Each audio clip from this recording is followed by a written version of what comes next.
What's up, everybody? Welcome to the channel. If it's your first time here, hit that subscribe button. Sit back and enjoy.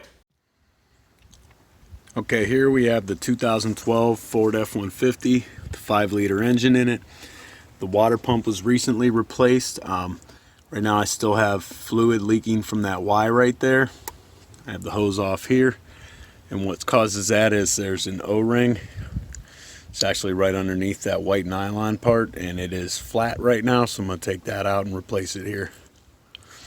I'm going to use this little hook tool to get that old one out. And there's that. It actually came out really easy. You can see it's flat, and it should be round like that. So I'm going to go ahead and put this one in there. Alright, so there it is with the new one in there. I'm going to go ahead and put this back together. Let's see how this clip works here. You just pull this metal part back, it slides back. You can get a flathead screwdriver on that there. Then it's got a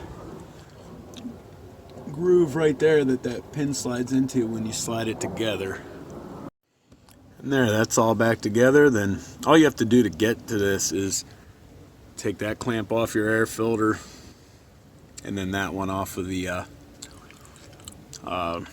throttle body right there.